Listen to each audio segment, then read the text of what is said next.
Hey, what's up, everybody? It's Camera Work Podcast number 21. This is John Ricard. I'm a portrait photographer based here in New York City, and I'm joined by my wife, Tamara. Hello.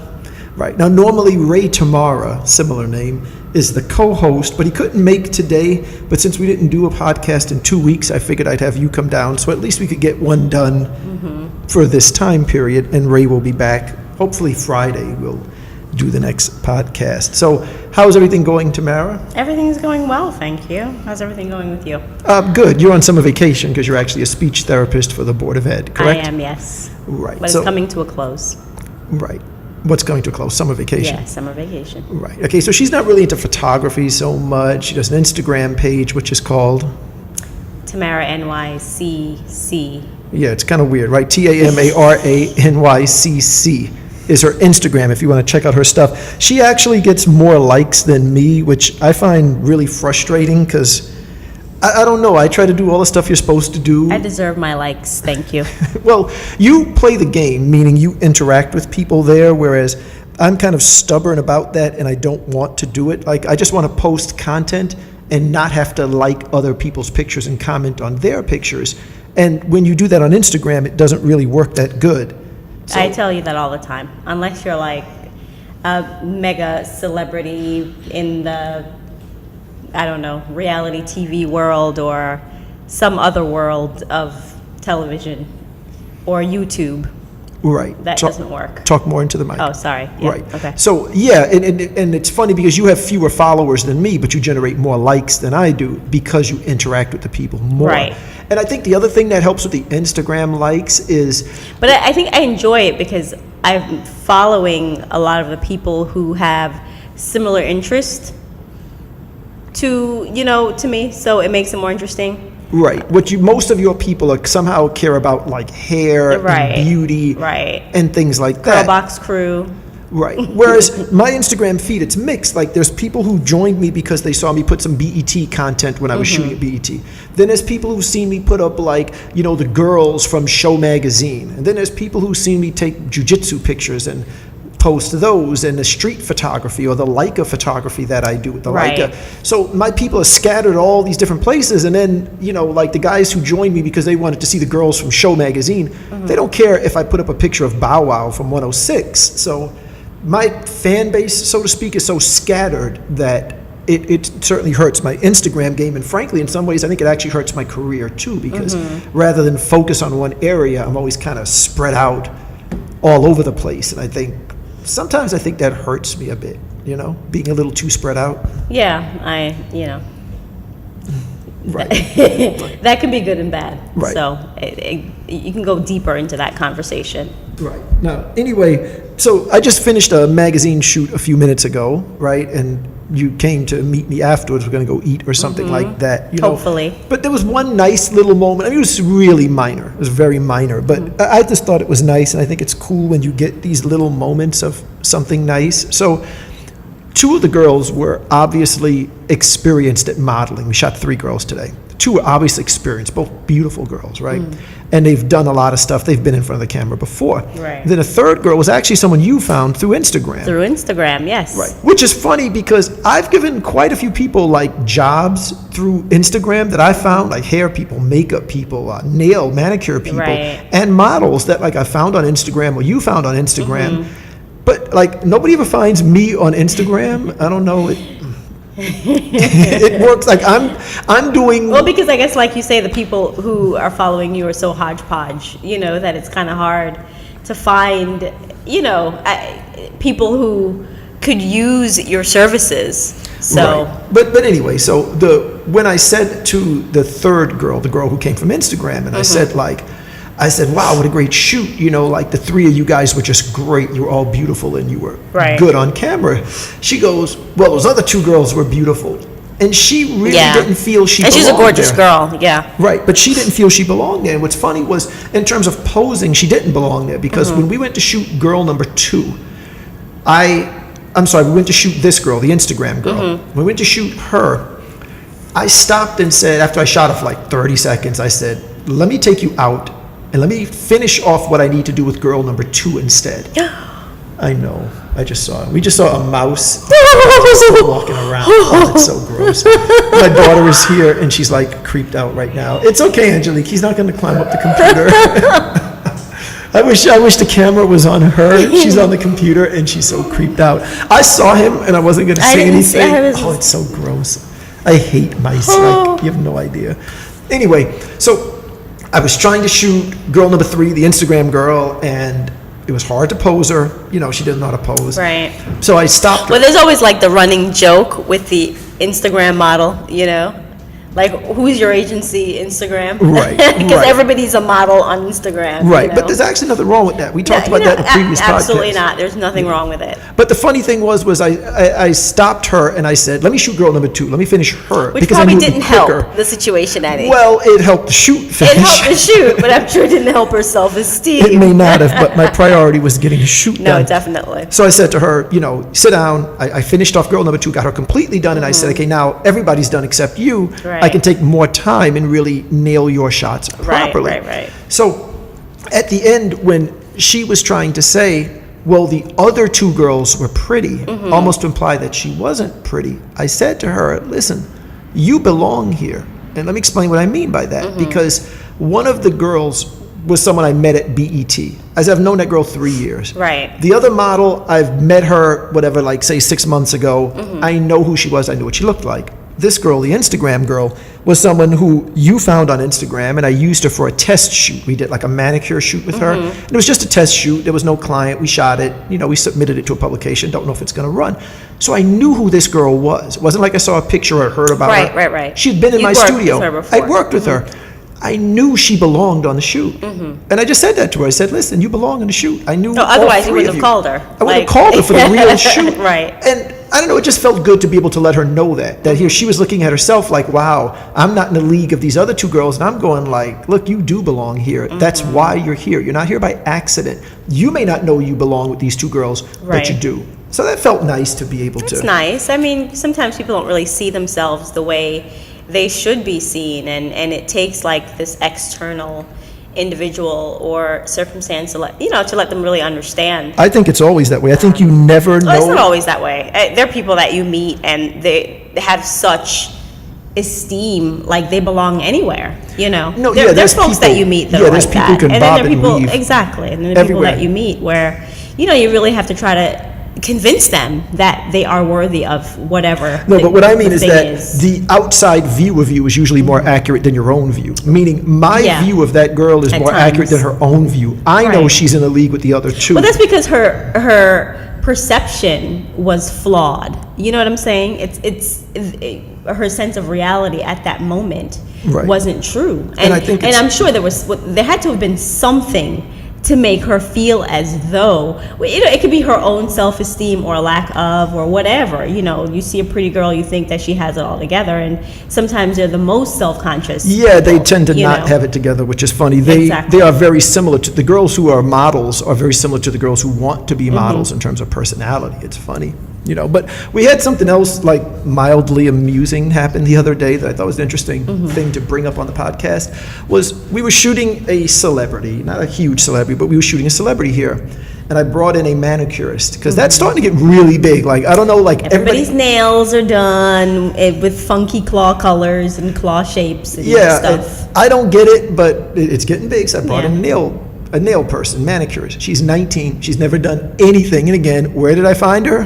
Instagram. Right, found her on Instagram. Was it really on Instagram? I For thought real, it was yeah. like the internet or something. I don't know. No, it was Instagram. Yeah, and you know, like everybody. Well, Instagram is really an agency now. They should start charging agency fees. Well, you know, I had that conversation with Sean Cummings or whatever podcast that was. If you look it up, that it's the truth. Like people make fun of it, like who's your agency, Instagram, but there is a truth to it. If you can build a following on Instagram, you can get some real world benefits from it. Not, you know, every benefit, but you can get some. Right. But the funny thing is, so this girl, she's never been on a set before. She's, you know, completely green. She's 19. She's super young.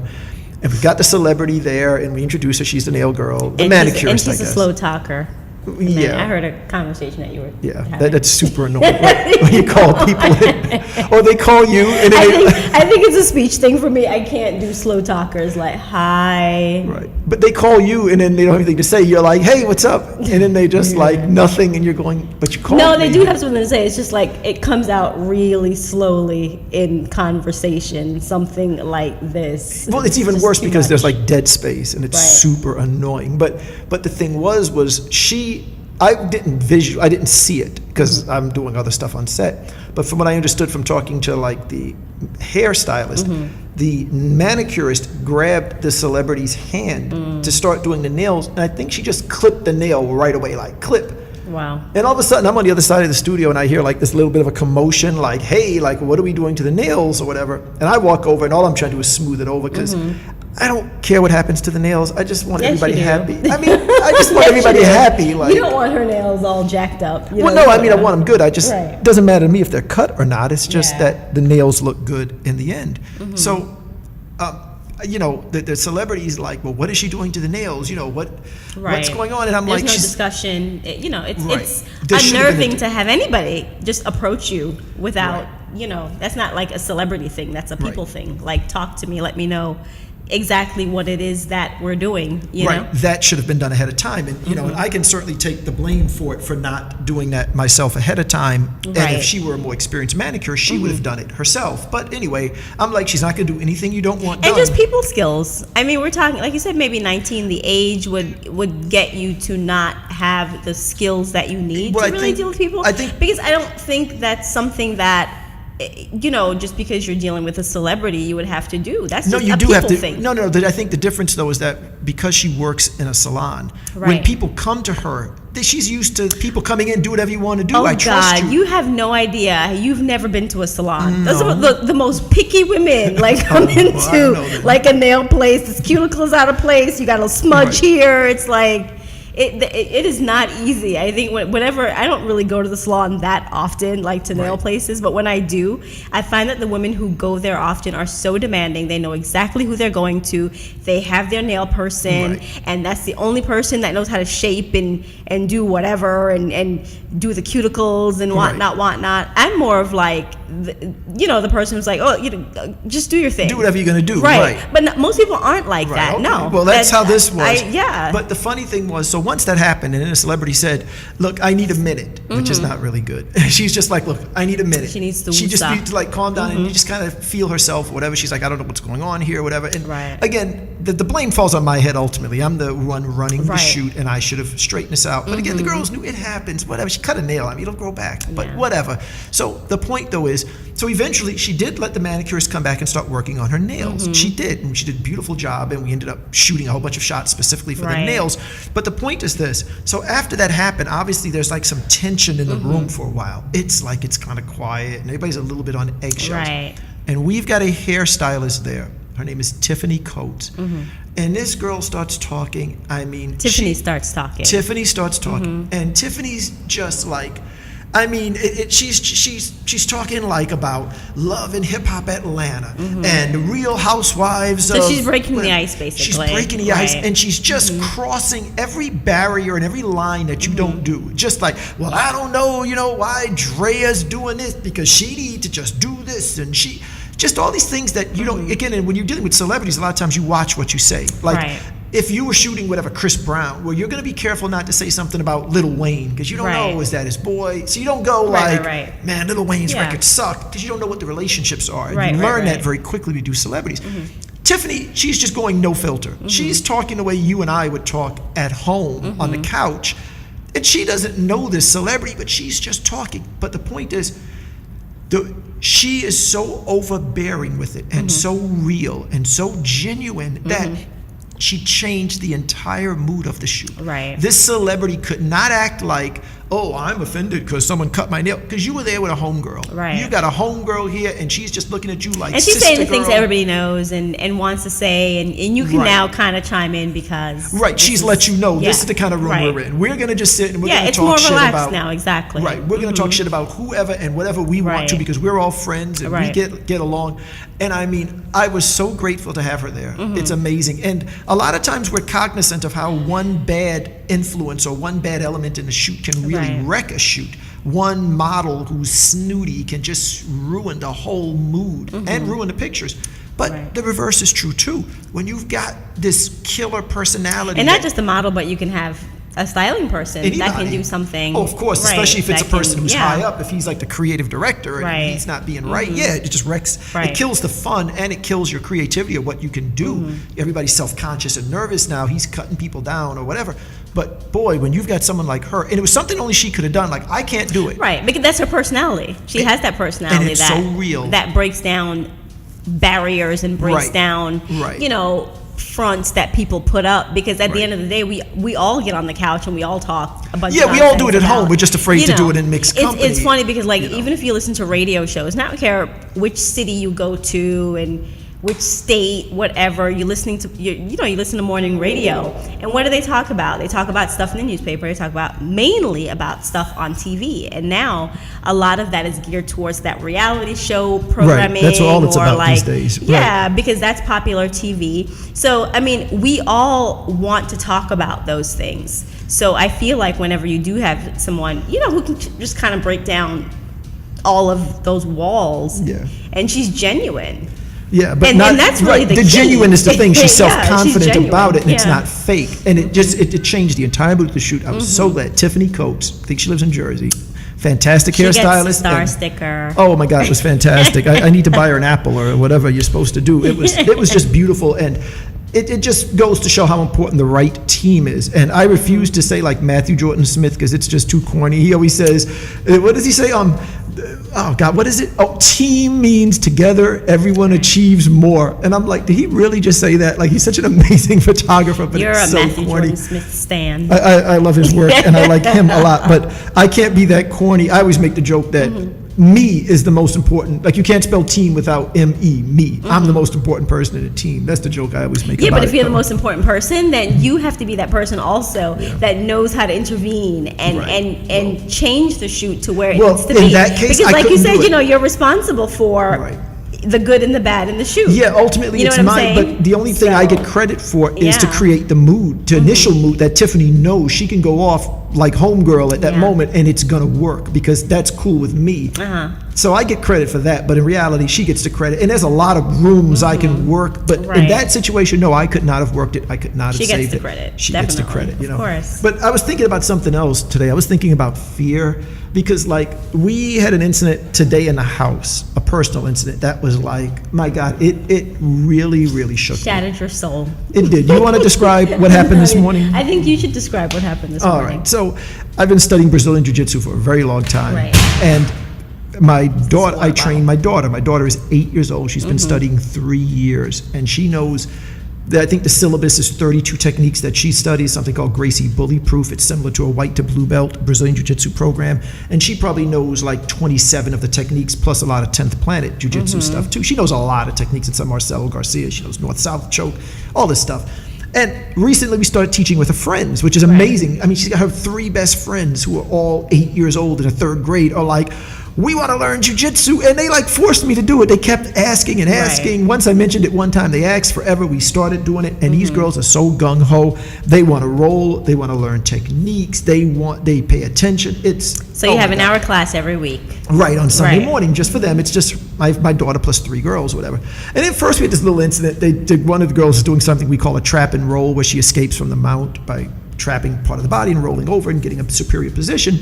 And then one of the girls like, oh, my ankle hurts. And she starts like crying just a little bit. And I'm just No, like, she wasn't really crying. She just said ouch. And then, yeah, it was a little, you know, and I'm said just like, stop. Okay. look, don't be hurt. I don't want to explain to your mother that why you're hurt and that I hurt you. Like, please, like. Even though oh you're doing my a God. physical sport, I know, the it can thought happen, of someone but- getting hurt never Right. came to mind. But, oh, yeah, it never did, seriously. Because again, I've been training since 99. I can't believe I you, had but one go ahead. serious thing that hurt, this thing called the sciatica nerve. I was actually hospitalized for like 2 days. It was, I mean, I was mind crying. you, when you do train, there are times when like you can't train again for a month because like your back hurts. Yeah, but that's it's attributed different. to the training. That's not like breaking a bone though. Yeah? You know, some of it's age. Yeah, Okay. I'm training in a really hard place. I mean, I'm at the #1 school We're gonna attribute that in to the age, but world. go ahead. I train at the #1 school in the world, Marcelo Garcia. Yes. And the level is intense. He gets a star sticker. Oh, forget about it. And I don't really belong there because they're too good there. But anyway, let me get to the point. But I'm terrified about this little girl being hurt. Right. But she was okay. A minute later, she's fine. She's fine. Okay. So we start rolling. They're rolling some more. They're rolling some more. And then at one point, I mean, God, to even say it hurts me to even say it, to be honest. But my daughter's on the bottom, this other girl's on top, and they're almost like standing up about to reset or something. And somehow this girl steps on my daughter's finger, and I could hear a little click, like a snap. And my daughter starts crying, and she's not a whiny, cryy kind of child. You know, I mean, she's pretty strong. I think I've taught her that at least. And she's crying, and I'm looking at you. She goes to you, of course, because she's crying. And I go, I'm looking at you like, we need to get her to a doctor. We need to get this thing x-rayed because, like, I heard it snap. Like, I just know her little finger is broken. And I mean, it's bad enough if you have a child and the child gets hurt. You're like, oh my God, this sucks. I hate it. But when you're directly responsible, like, because I know she's doing what I tell her to do, and I've taught her specific jujitsu moves. She's doing a trap and roll, and she's trying her gangster lean and all these different techniques that I've taught her. And she's such a great, Eddie Bravo, what do you want? And I have really, you know, taught her, and she's trying and she's applying these techniques. And then but like you said, she's under your supervision, and she gets hurt. God. I mean, thank God she was hurt and not some other child. Yeah, I mean, that's the only thing that might have been worse is to go explain to some other parent, like, we broke your kid's finger in the 1 hour that we had her for the week. Right. Oh, God. But anyway, mind you, I've got to shoot today, so I've got to go drop you guys at the hospital. Mind you, it's 12 o'clock. Class ends at 12, 11:56. I say, hey, John Ricard, wrap it up. Yeah, that is no, true. No. Let them roll a little bit, let them roll. Okay, now they're rolling. It's like 11:58. All right, we're done. Wait. First, the little girl's ankle hurt. All right, we can be done now. Let's wrap it up. I don't know. Moms are here to pick up the kids. Right. No, John Ricard wants to go a little more. So I know, I think it's great that you do get excited. Right. But I think there needs to be some type of, like you said, foresight, or what is that? Is that I don't foresight? know what the solution is, but into the fact that someone can get hurt, and just when it's time to kind of wrap it up. But we don't know when it's going to happen. But I know, but they were rolling for an hour, right? And who knows? It could just be a whole thing of just like, but the thing is like. And then, you know, and I felt bad because I had to drop you guys to the hospital and get to the shoot that I did today. Because, like, I had a 2 o'clock shoot. Because you need to be in the city in, what, an hour, basically. Yeah, and I'm driving south. I have to go north to get to Manhattan for the shoot, you know. But the thing is that, you know, it just made me think about fear. Like my daughter has fear of certain things, and in some ways she's fearless. And that's what I'm trying to teach with the jiu-jitsu, that because she will go, she'll be like, I want to roll with this girl who she knows is bigger and stronger than her. But it's also a friend. Her friend, but she doesn't have that fear like that. And I'm trying to teach her not to be afraid of losing and to get up there and to try and things like that. But then, like, I'm afraid to put her back in rolling if she's going to break a finger. I mean, my God, every time I say it right now, it hurts me just to say it. It really, truly does. Like, I felt so bad. And thank God when you texted me and you're like, her finger's fine. They did the x-ray and not broken. It's like, I was like, oh my God, what a great world we live in. You know, it just felt like the end of some bad comedy movie. I wanted to go and like throw money up in the air or something to everybody. But the point is, I was just thinking about fear and how paralyzing it can be, because I'm at a crossroads. Like, well, what do I do? Do I not let them roll? Do I let them roll less? Do I cancel the whole jiu-jitsu class because I don't want someone to get hurt? Do we just proceed? Like, fear can be so paralyzing. And the thing is I had a funny incident this week. So I was doing a shoot and I needed someone to do video. So I throw up an ad on Craigslist. I'm like, I need somebody to come and do video for 3 hours, paying a really low rate, an embarrassing low rate. And I don't even want to say it on a podcast because it is embarrassing. But in my defense, I'm not asking you to come in and create like a piece of art. I really just need you to kind of stand there and hold the camera. Document for an hour or two. It's 3 hours. It's a low rate. I'm telling you, look, I'm going to edit it. You don't have to do anything. And again, I'm not paying you for your creativity in a sense. I don't want a great videographer to come in and create a piece of art. I just want to be able to go like, hey, stand here, film this, stand here, film this, film that. You're almost like a human tripod, and that's why the rate is so low. And if you were really great at it and I clicked with you, then I'd be using you more often and the rate would go up. But for what I wanted, I'm doing a low rate. Okay. Okay, and it's a weird thing is you even put this low rate up, you get responses from guys that are fantastic, like not Hype Williams, but I mean, you get some pretty good guys. Yeah. It's shocking though who responds to these ads. You're like, damn, this dude is way above this level. Right. But I found a guy who I thought would be cool. He was kind of low enough level, and the email was like, hey, I just want to learn. Like, if I could just work with you, that'd be enough. And I'm like, well, this is perfect. I'm gonna give him some money, and he just wants to learn, whatever. Okay, so. And one of the things I want is somebody who's kind of green in the sense that I don't like sometimes when I have people on my set and they're trying to network. And it's funny because we're all trying to network. That's a huge part of everybody's business, and you should be networking. And like, if I'm a photographer and it's my studio, and you're the makeup person, hey, network all you want, go crazy. Right. However, because you're already in the loop. You're here, you're in the loop. But if you're a photographer and I'm a photographer, then I don't necessarily want you networking in my space because you're networking the same way I'm networking. I don't need you here going like, well, hey, you know, I could shoot your calendar or I could shoot your website. Is that the photographer voice? Yeah, that's my photographer voice, yeah.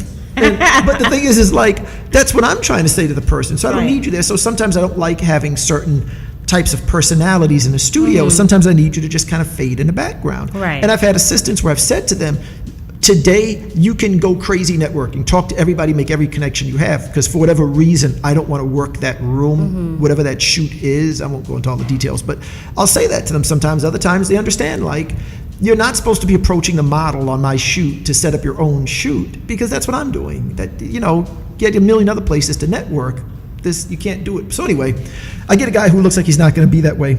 So the point of that part is I don't necessarily need your body in the studio when you're not working. Right. So the guy comes at 12, which is the time he's supposed to come. He's supposed to finish at 3. Shows up exactly on the dot, 12 o'clock. We're not ready for him to film. So he comes in, he's young, so he's like 18, whatever. He comes in, he's looking at the studio, and he gets the big bug eyes, like big wide eyes. He's looking. And I go, hey, you know, I'm glad you're here. That's cool, whatever, but I don't really need you here till 1. And I don't have anything for you to do, so just go hang out somewhere. I mean, we're in Times Square. You can kill time super easy here. I go, go kill an hour, come back at 1 o'clock. You're going to still get the same money. I'm not going to make you do 3 hours starting at 1. You'll get the same money that you were supposed to get, but you're going to finish at 3. He goes, okay, he leaves, never comes back.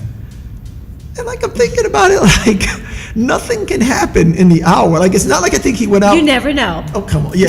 Yeah, some gorillas came from trees and kidnapped him and held him for ransom, right? Like, oh, he dropped the mic. You know, he left the building. I think what happens though, again, it goes into fear. I think he came in and he had a small Canon cam. I think it's called a T2i for people who know the system. It's a tiny little camera. And I'm like, I had said to him, let me see the camera. And I said, do you have a microphone? He said, no. I said, don't worry, I have a mic here. I'm just going to plug in my mic to your thing. You're just going to shoot. We're going to download it at the end. We had a very short conversation. Right.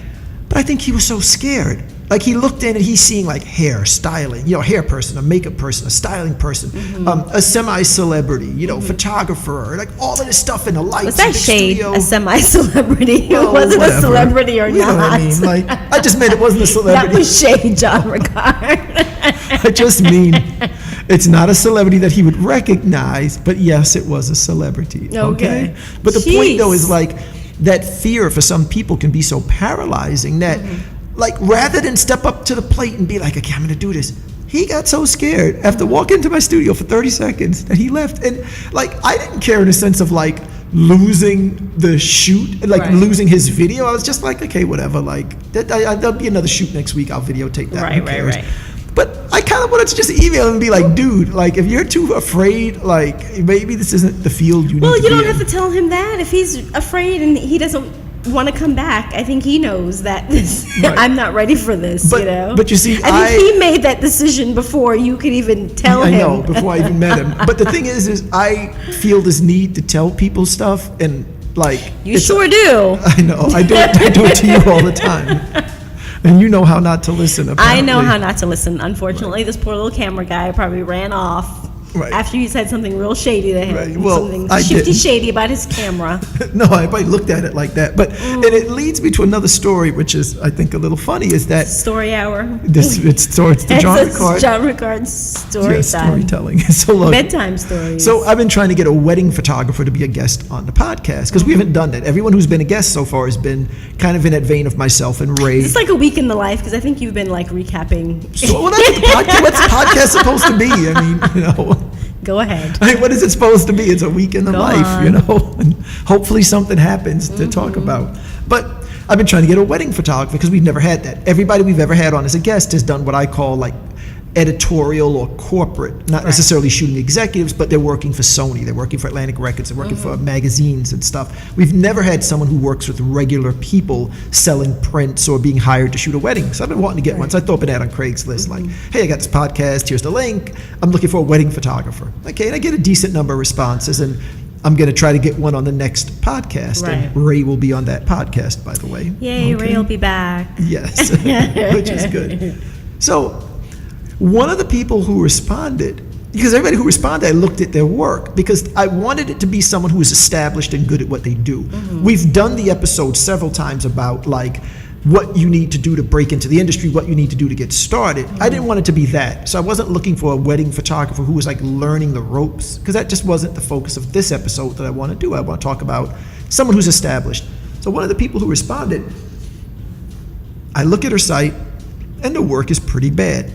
Now I know you're never allowed to say it's bad because you know you can't judge it, and who are you, whatever. Who are you? I don't know, but I make my judgments and I go, this work is not particularly good, and certainly not the person that I would want to be a guest, because again, that's not what this episode is about. Right. I want somebody who's established. We have a different conversation. But being the busybody that I am, I feel a need to say to the person like, I can help you, because I do that, and I know like nobody does that, and I'm sure it sounds really dumb. It might even sound obnoxious. I don't know, but Obnoxious would be the word, yes. okay, but look at where I came from. I taught high school for 10 full years in the New York City Board of Ed. I spent 10 years of my life helping people, teaching them. I know how to teach. I was putting up YouTube instructional It doesn't videos. mean that everyone, though, doesn't mean everyone wants your critique. It just does not. I know. Like, that's just, it is somewhat obnoxious to think that, you know, just because you have something to say about someone's work that is so personal, Right. you know, you have to wait until people are ready to hear things like that. No, you're correct. You are correct. But I'm just saying, in my Now, defense, I don't care what your background is. but in my defense, I do have a background in educating. And the thing is that Right. you could look at someone's work and go, and again, I know we're not supposed to make these judgments, but let's just drop that for 1 second. You could look at someone's work and go, hey, your work sucks. Right. But it doesn't mean that that person who can judge the work as sucking has the ability to explain why it sucks or how to make it better. That's a whole separate skill. Right. And I have that ability. I do. Again, I Yeah, taught for 10 years. then maybe you should have a business where it's your job. Right, like a consultant or Right, something. but you can't, just because you meet someone and you're I looking know. at their work, I know, does it's- not mean and that by they're the way- looking for you to critique it. Correct, but I have had I feel people- like it's okay, yes, Right. it's okay to have someone say, hey, can you tell me what you think? Then Right. it's completely and totally okay for you to do that. Right, and I have had a bunch of people. I've told you Right. stories about it. People And that's emailed fantastic. me, called me, whatever. Right, and that's great. And I've but done this, it. your Right. unsolicited I know. So you know, recommendations though, even in my life, is annoying. I know. You can't even find the help in it because it's just annoying. I do it That's to you all. all the time. I know. And you hate it. Yes, I do. But at least you know how to go toe to toe with me, right? But anyway, so I'm going to read you the email that I sent to the person. And again, I know the email sounds crazy. I'm not trying to say I am the most sane person. 'Cause you're not. I'm just not. I Right. know nobody does this, and I'm crazy. But All right. anyway, this is the email I sent to her. I said, Fire away. thank you for responding to my solicitation for a Camera Work podcast guest. This will be a hard email for you to read, but here goes anyway. No, you did not. No, you didn't. I did. I know. I'm not saying That'll be a hard email. But, oh, Jesus. Go ahead. Go on. All right. So I said, there is a lot, and I put quote, at least I put quote. Quote. There is a lot wrong with your work. I'd be glad to give you a half-hour consultation about what is not right and how you might go about fixing it. There's a few lighting things and a few books I'd recommend to you. This is not a solicitation for money in any way, shape, or form. I appreciate you offering to be a guest on the podcast, and in return, I'm offering to sit down with you for half an hour, give you some insight into how you can improve what you're doing. And this isn't a form letter that I wrote to everyone who responded to the posting, because I was afraid you would think, oh, you threw up this thing about I It's want like a guest. spam or whatever. Yeah, and then I'm just emailing everybody like, oh, let me help you work because Right. I've got this consulting, and it's not. So I put that disclaimer in.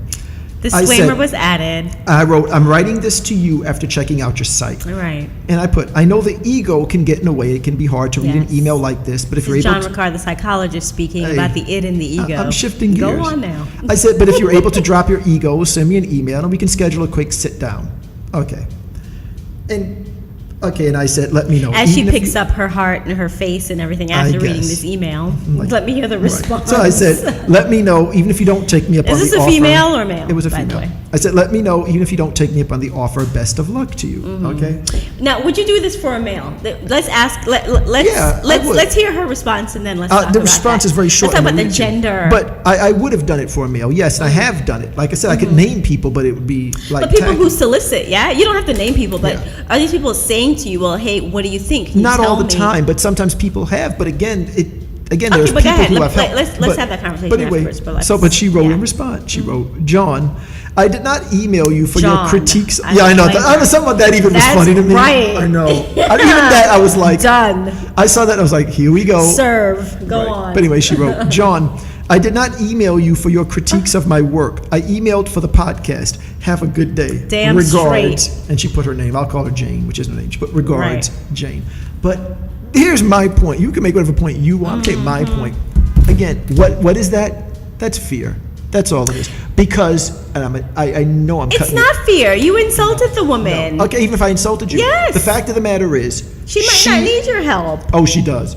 I guarantee you, and again, I don't care how obnoxious it sounds. Go ahead. She can look at my work and she can see that my work is stronger than hers. Right. She can see that there is a vision to the work and that there is a technical correctness in terms of how things are lit and how things are composed. Now, aesthetically, you may not like it, but you can't argue with the technical part being correct and that there is a vision, that there's some type of a statement being made in my work if you look at my site. And she can look at her work and she knows it's not there. You know I can help you. And again, I have a track record of this because, again, I was putting So what is she afraid of, though? I'm going to tell you in 1 second. What would she be afraid of? But I put up YouTube videos years before that kind of thing was popular. I've been doing instructional videos. I've been giving out instructional information for years on the internet. Again, long before Creative Live and these things made it popular. But let me just say this. But what she's afraid of is the embarrassment of facing No, that. but let me interject because, like, you have to understand that the one thing I always say to you as well is it's not like, even with me, I don't want to accept your advice or your expertise. But there's a way that you approach someone. Right. There's just a way to approach someone. Right. Well, and that's not it. It just isn't. But your thing is always like, hey, it's not what you're saying, it's the way you say it. Right. And the way you worded that email was just condescending. It was. And like you said, it was honest. It was honest, and sometimes you just need to hear the honesty. And the thing is that... but then sometimes people's egos are going to get hurt, and they're not going to respond the way you think they should. Hey, that's not my problem.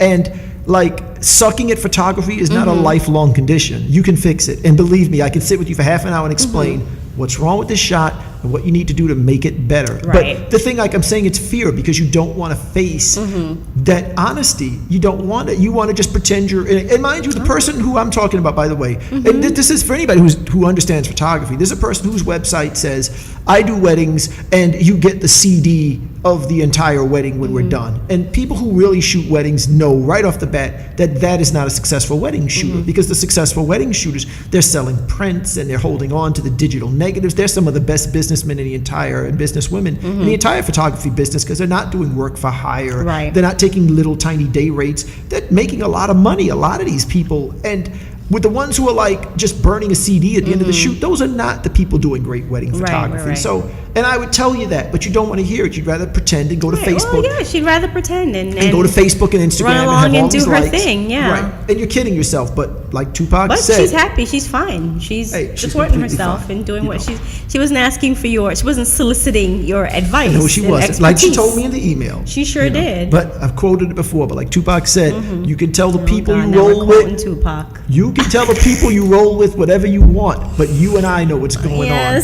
And that's one of my philosophies of life. Tupac knows. He knew. And the thing is, it's like I'm saying, she can tell all the people on Facebook, she can tell her boyfriend, all these other people that she's a great photographer. Right. But you and I know what's going on, and what's going on is you suck, and I'd be willing to help you because you tried to help me on my podcast. It's only going to take me half an hour, knock it out quick.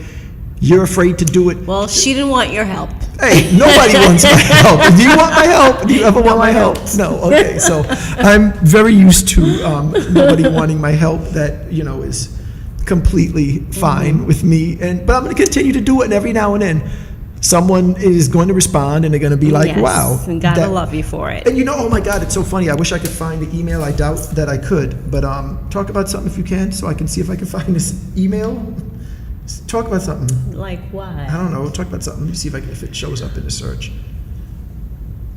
Because it would be a perfect example of me helping someone. What's the email that you're trying to pull up?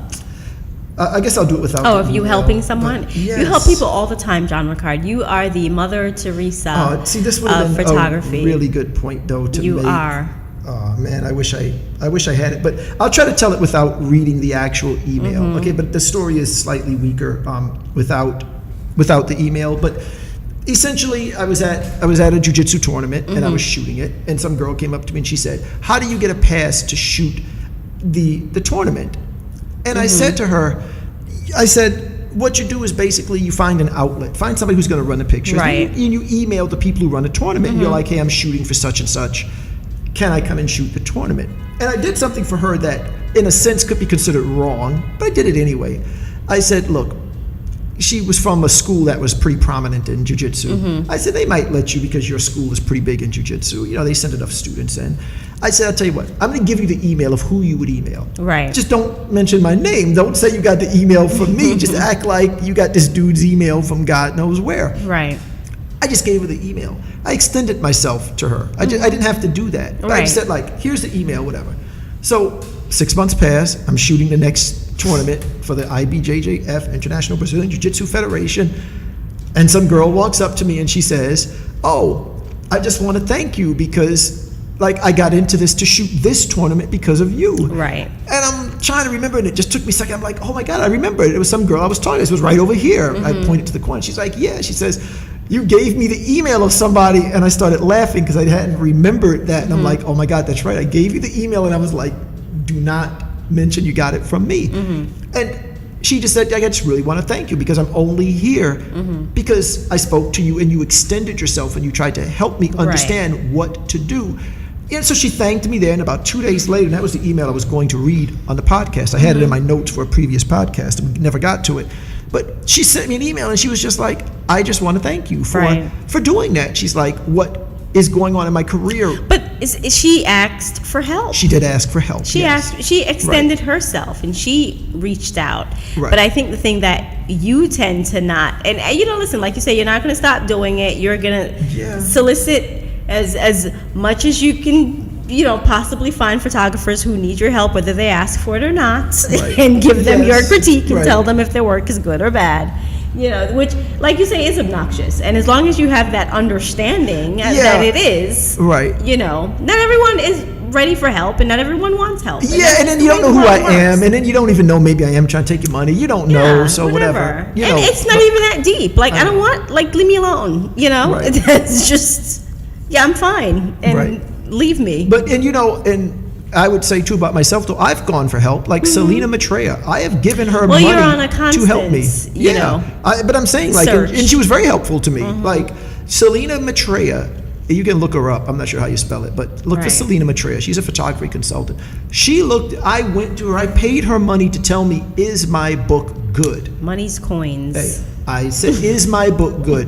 And this woman said to me, this book would not get opened. She was like, everything's wrong with this book. The edit is wrong. The number of images is wrong. The packaging is wrong. She said, this book would not get opened. Shook and I was soul, so glad she told me that. What's that? Shook your soul. It did. Ready to change I haven't shown that book Right. since, and now thanks to her, I've got a way better book. My book gets open now, Right. but I don't mind hearing it. Yeah, I don't care. Like, tell me what's wrong. Let me fix it. You're a different person, though. Like I said, not everybody's open and ready for that. And like you said, you went to Selena, yeah? Right. Selena didn't call you and email you. Yeah, I know. John Ricard, your work sucks. Give me a call. Hey, I'd be like, I'd call her though, Oh, and one other really quick thing I forgot to mention, two other little stories. I was just about to wrap, but let me just tell two other little brief stories, okay? Oh, God. So, one of the wedding people who I was going to call, because I got a few responses to the little Craigslist posting, and I called somebody, and I got the voicemail. So I hung up because I don't know. It's 2013. You don't leave voicemails. You wait. Right. You get them in person, or you email them, whatever. And a person texted me back, "Who is this?" Don't you know who I am?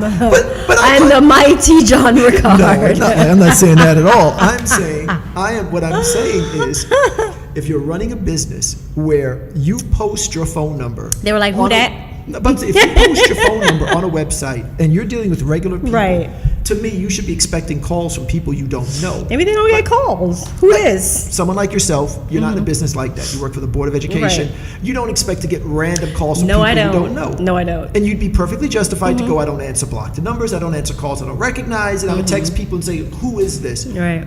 But if you're running a wedding photography business, Maybe you reached the personal line. but shouldn't you be getting calls all the time from people that you don't know? Isn't that like the best thing ever to get calls? You don't. It is. And what's the person supposed to go? Like, suppose it's a potential client. Is the guy supposed to go? Well, did they say who is this versus who this? No, they did just say who is this? That's It's grammatically good. That's correct. great. With a capital letter and a question That's mark. fantastic. But is the person supposed to go like State your name. Bob Smith? Like, how does that help?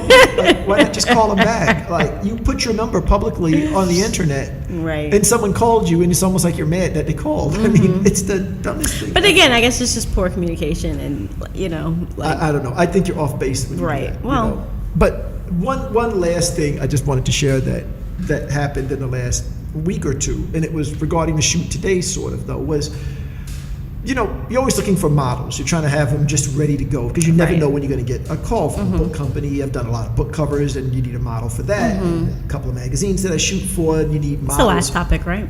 Yes, this is the last Okay. topic. My co-host is bored by I'm the very podcast, busy. so she to wants check my Instagram. She wants to and play Candy Crush. Right. But Go anyway, on. so this is our last topic, everybody. But so you always need models or whatever. And the thing is, I find that, like, let's say you need 3 models for a shoot, you need a database of a minimum of like 12 to 15 because they don't return emails, the numbers change, they don't get back to you in time. It's all kinds of nonsense that you have to deal with when you're Right. dealing with like models that are not agency models. And there's reasons why I tend to a lot of times use girls that are not agency models. But I'm not gonna get into all that in this conversation. It's another podcast.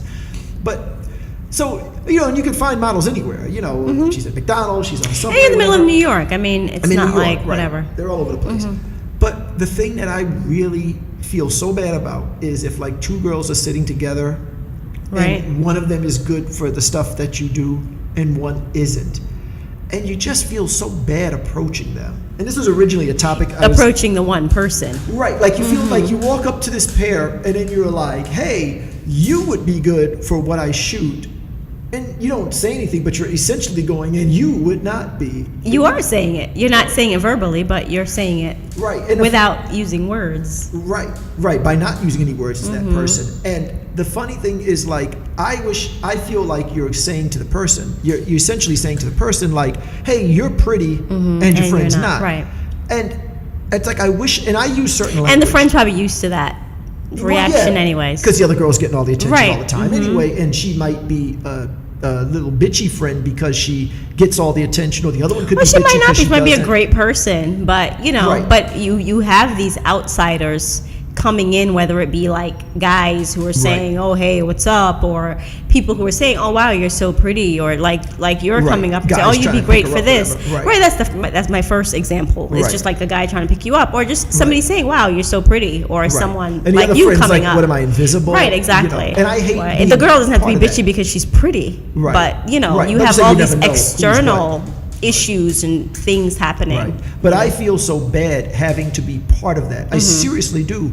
But I look Especially at being a it, father, I would think that, of a daughter, of a girl. I never thought about that. I think my daughter's too Well, I young think for you me to should. think about any of that. Well, she's stuff. not going to be young forever. I wish she would. Oh my God, I wish she would. But I look at it though too, like that I should not deny this girl a chance to get a modeling gig, whether it's paid or like editorial and it's not paid, just because I don't want to offend a friend. That's Right. not fair to this girl who could have had an opportunity. But I approached these 2 girls the other day, and I mean, I felt so bad about it because I walk over there and I said hi to the friend first. I don't know, I just do. I go, hi. And the friend, they're eating, and she lights up. Like, she gives me this big smile. She's like, hey, Which is weird because I know, like, if I'm eating lunch, I don't want anybody to talk to me. I'm like, I got headphones on. Well, you never want anybody to talk to you. You're just No, looking I for don't. photographers to email and say, your work sucks. Well, yeah, Call me. But I don't want them calling me at lunch. I don't want to be bothered. And frankly, like, this particular place, when I worked at BET, I went there because nobody from BET would eat there. And I love the people at BET, but like lunchtime, I'm processing images and I'm trying to relax. I don't really want to have a conversation with anybody. So I purposely went where nobody would go, because I don't want to talk to anybody. I'm talking to them all during the show times. It's enough for me. And despite how much I talk in this podcast, I can be really quiet a lot. Believe it or not. Believe it or not. They don't believe it because they hear me talk for 40 minutes now. But the friend lights up, and then I'm like, hey, and then I'm turning to the other girl like, so wrong. Oh, it feels horrible. And I'm like, you would be really good for the stuff I shoot. Wrong. You know, I know. And it's like, you know, and I try to make it quick. I'm just like, here's my card. If you're interested, email me. If you're not, then whatever. And I walk away, whatever. And mind you, she was one of the girls I shot today. Right. You know what I mean? But I told her that story today. And her reaction was a little bit funny to me because she said... What was her reaction? I'm curious. She said, like, oh, don't worry about it. She's not really interested in that kind of stuff. That's not true. I know, that was my reaction. It was like... Nobody's approaching you about it. So, of course, you're not interested. You're not gonna like, be whatever. You're the gorgeous friend, and then your other friend's not, and you're like, she's not interested. Hey, she doesn't have a choice. And as the gorgeous friend, probably thinks everybody has those opportunities and whatever, and people approach you, and you know. And as a gorgeous person, I relate. Oh, of course, darling, you're a supermodel. Hey, I understand. I understand how difficult it is. So anyway, I don't know, but I'm just saying it feels really bad to do that, but. The way I'm able to get over it is I say to myself, I should not deny this girl an opportunity to get an opportunity because I don't want to offend. Well, unfortunately, you are in an industry where there's this like perpetuating, you know, image, or you know, there's a look that the editors want to see in the magazine, that because that's what they want to see, you now perpetuate that sense of beauty and with the people that you because approach. I'm shooting a certain type of look, and it's not necessarily what I would. And think is beautiful. if you look at it on a grander scope, think about all the girls who are reading these magazines. Here you have this one friend that's like, well, I feel crappy because he doesn't think I'm pretty. You know, he thinks he thinks she's pretty. Everybody thinks she's pretty.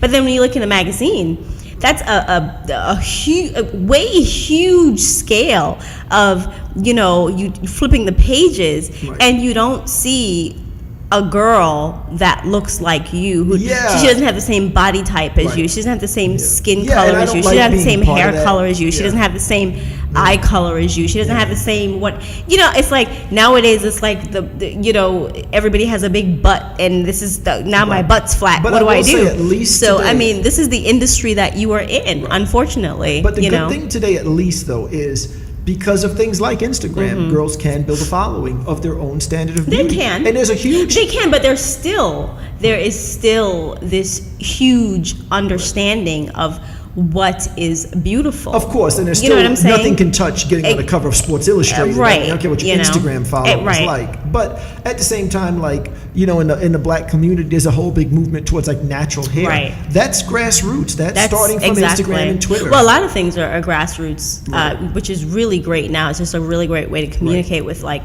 on a like you say, like this nationwide, worldwide scale with people, you know, who do have the same interest and are making influences in communities and societies and eventually whatever. It can catch on. Completely. So at least again, it does suck. It does. Where it's not just a magazine now telling us this is pretty. Right. You know. You can now make your own. You can shape your own form of beauty, and people, because there are a ton of folks doing it, because really that's what it comes down to, unfortunately, is like popular culture. You know, we need that popular culture to tell us, you know, oh, hey, this is cool. You know, like the lady from the, what is that movie where the ladies played the maids? And the J-Lo movie? No. Where J-Lo played the maid? Yeah, okay. Where, no, Octavia Butler and a few other ladies. I can't remember their names. But they were portrayed Southern maids, like in the 60s or whatever, Right. 50s, whatever time it was. And that was controversial because they're like, oh, we have these black women who are great actresses, and of course, they can only play maids. That was a Right, whole big right. thing. But at least it's a role. It's a starting point. It's a starting point. And it's an admirable role because these were the jobs that, African American women had, in the 20s, 30s, 40s, whatever, whatever the case might be. But this one actress who, they all wore wigs in the movie, but she was also wearing a wig in real life on the red carpet and all of this. And on one of the red carpet appearances, she shaved her head.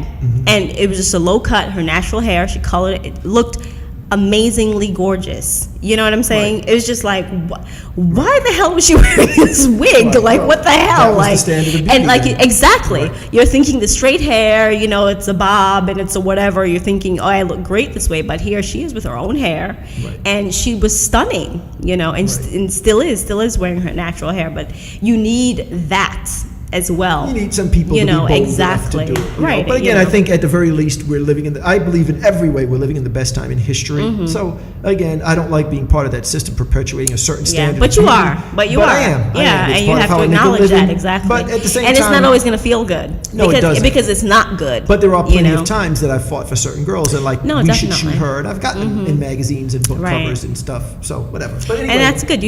That should be your new job, to champion that instead of telling photographers that they suck. Why don't you Well, work on I'm that? just saying, Work on getting the editors to run, all shades of black and Okay. all hair types. And then on the weekends, I'll tell And all shades photographers- of white and Asian. And on the weekends, I'll tell photographers why Maybe they suck, just on okay? Sundays, because, Right. All right. But anyway, let's wrap there. Okay. Thank you for being here, Tamara. You're welcome. I think we're going to BBQs now. I hope so. Yeah, the 8-year-old is deciding where we eat I need dinner. a pina colada. Right. But the 8-year-old is deciding where we have dinner. So, Yeah. that's the way. She's giving me the evil eye, which you can see right now. Come and say hi to the camera really quick. But anyway, Oh, God. if you want to find me Wait on for that. Instagram, it's John Ricard, JOHN. Let me check my Instagram while we No, just say hi. Tell them where they find your Instagram. Tamara NYCC. Come over in between us, Angelique. And again, I've mentioned this many times, but remember the podcast is on YouTube and it's also on iTunes and it's on Stitcher. So wherever you're hearing it, if it's easier for you to hear it on one of the other formats, be aware that it's there, because sometimes you might want to get a glance at what we look like. So you watch it on YouTube, you're at your office or in your house. But then, you're going to be on a train, you might rather just hear it on iTunes. And I listen to like Joe Rogan constantly. I love Joe Rogan's podcast. I virtually never listen to it, Yes, never watch it. you live for visually. Joe Rogan, yeah? I love Joe Rogan. But I listen to it on iTunes. I don't really go to the Ustream version or YouTube version of his podcast. But other things, you might times find it easier to hear it on YouTube. So just be aware it's on all those places. And if you're on YouTube, you can see my daughter. She's right there. She's waving. Is to she the on camera. YouTube? Well, now she is. Oh, now, We're okay. filming now. And you What? can see my wife and you can see me. Yay. All right, One big that's happy. it. Goodbye, everybody. We'll see you next week. Hopefully with a wedding photographer and a good wedding photographer. Remember All right? to watch my Bye-bye. dad. Can this ever say not to? What? I don't even know what you're talking about. But, your finger's good. The Big Dad showed me cookie that is all nice and good now, hopefully. Leave it alone. Don't even touch it. I'm nervous. All right, that's it, everybody. Bye-bye. Thank you.